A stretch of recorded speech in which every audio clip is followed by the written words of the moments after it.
Today I'm going to attempt a task that may be slightly dangerous. Okay? And I'm going to show you how to effectively do something.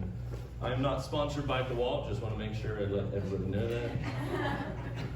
But I'm going to show you how to effectively fix something that happens sometimes. You know, I've shared with you that I enjoy doing woodworking. So I have a nice little block here, and I got a bunch of holes in here because sometimes, you know, you're working on something and you get a nail like this and you put it in the wrong spot. And so now what are you going to do? You have to try to fix that. So I want to try to effectively show you how to repair this block of wood in just 3 easy steps. Okay? We're going to prepare that piece of wood. We're going to fill it with some putty, woodworking putty, and then we're going to finish sanding it. Everybody still following?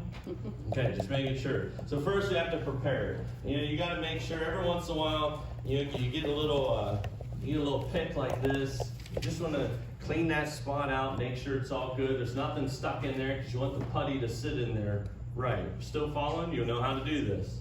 I'm going to test you afterwards.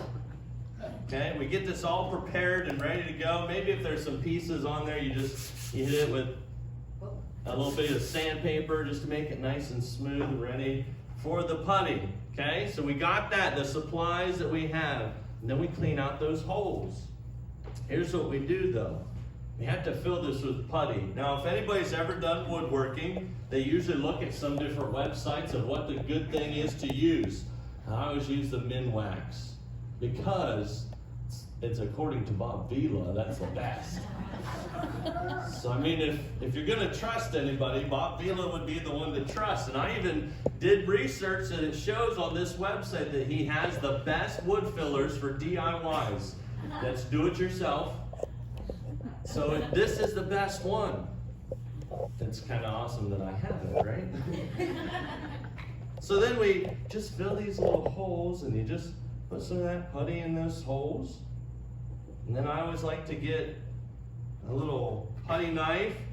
And then you just scrape that in, fill it. Now that hole's filled. See, that didn't take very long, did it? Now here's the last part. The final step that we have is we have to sand it. You have to sand this nice and smooth. I'm going to make a little bit of a mess. Look at that. See, it's nice and filled. You don't even know there's a hole there anymore. So in those moments when we actually are trying to do these things, we can accomplish this goal. Now, I can tell you that I started executing woodworking about 17 years ago in my senior high woodshop class. So don't be afraid, I've done this before. But in those 3 steps, when you do those, you are able to now fix something and you don't have to go buy more product. You can actually fix what you had before with those 3 easy steps. You just prepare the wood, you fill it with that wood putty, and then you sand it clean. And then you have that final product. Don't you think it would have been nice and easy if our life was in 3 steps? Just 3 simple steps to fix our life. 3 simple steps we could do to get everything back in line and back in order. When we look at our lives and we try to figure out the situations we're going through, we try to find what that good purpose is for our lives. And those steps that we have to go through, we kind of get them all out of order sometimes. We get them confused about what we should do. But when we really look at the situation we're going through, we stop and we look at God's Word if we're a Christian. And we follow the steps that God encourages us to do in those 3 simple steps so that we can have a final product in our lives that brings glory and honor to God.